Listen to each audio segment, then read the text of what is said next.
আসসালামু আলাইকুম রহমতুল্লাহ। সম্মানিত দিনী ভাই ও বোনেরা, আমরা অনেক সময় ঘুমের মধ্যে নিজেদের বিয়ের স্বপ্ন দেখে থাকি। এছাড়াও বিয়ে নিয়ে নানা ধরনের স্বপ্ন আমরা দেখে থাকি।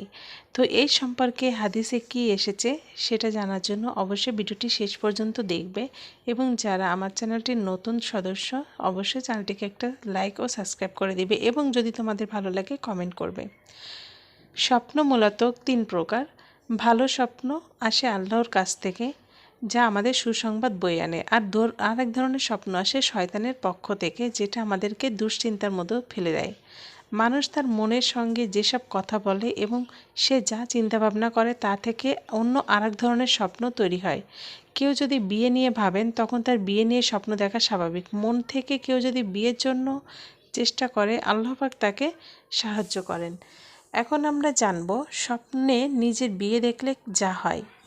স্বপ্নে ব্যাখ্যাকারকদের মতে স্বপ্নে নিজের বিয়ে দেখলে তার আর্থিক অবস্থার পরিবর্তন হতে পারে, অতি দ্রুত সম্পদশালী হয়ে উঠতে পারেন।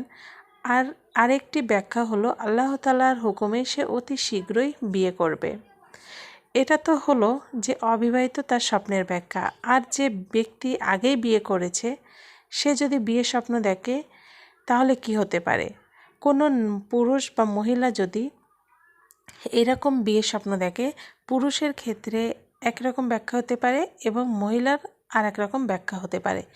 যদি কোনো বিবাহিত পুরুষ স্বপ্ন দেখে যে তার বিয়ে হচ্ছে, তাহলে এর ব্যাখ্যা হলো তার সার্বিক অবস্থার উন্নত হবে, তার ব্যবসা, চাকরি, কাজ কারবারের উন্নতি হবে, বিশেষ করে তার খানদান থেকে সে কল্যাণ লাভ করবে।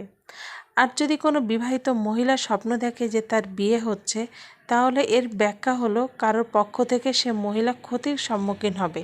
সেজন্য কিছু দান সৎকার করে দেওয়া উত্তম, কেননা সৎকার মানুষের বিপদ আপদ কমিয়ে দেয়। স্বপ্ন বিভিন্ন ধরনের হতে পারে। বিখ্যাত হাদিস বিশারদ ইবনে হাজার আসকালিন রাদিয়াল্লাহু আনহু থেকে বর্ণিত, মানুষ যত স্বপ্ন দেখে তা মূলত দুই ধরনের হয়ে থাকে: সত্য স্বপ্ন, অসত্য স্বপ্ন। সত্য স্বপ্ন নবীদের ও তাদের অনুসারীর নেককার লোকদের স্বপ্ন। আর দ্বিতীয় প্রকার স্বপ্ন হলো মিশ্র ধরনের মিথ্যা স্বপ্ন, যা কোনো ব্যাপারে সতর্ক করে, যেমন শয়তানের খেলা, যা দিয়ে কাউকে ভারাক্রান্ত করে তোলে।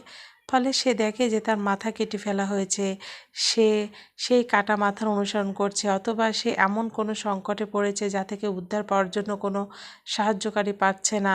এমন সব স্বপ্ন কিন্তু আমরা শয়তানের পক্ষ থেকে দেখে ফেলি। তাই স্বপ্ন দেখে বিচলিত না হয়ে, যদি খারাপ কোনো স্বপ্ন দেখেন, অবশ্যই তার জন্য আল্লাহর কাছে পানাহ চাইতে হবে।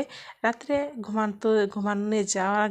ঘুমাতে যাওয়ার আগে অবশ্যই আমাদেরকে দুরূদ শরীফ, যে সূরা 3 কুল পড়ে আমরা ঘুমাতে পারি, তাহলে ইনশাআল্লাহ সারা রাত আমাদেরকে ফেরেশতারা হেফাজতে রাখবেন ইনশাআল্লাহ। প্রিয় ভাই বোনেরা, আজকের ভিডিওটি এই পর্যন্তই। ভালো লাগলে অবশ্যই একটা লাইক, কমেন্ট ও সাবস্ক্রাইব করে দেবেন। আসসালামু আলাইকুম ওয়া রাহমাতুল্লাহি ওয়া বারাকাতুহু।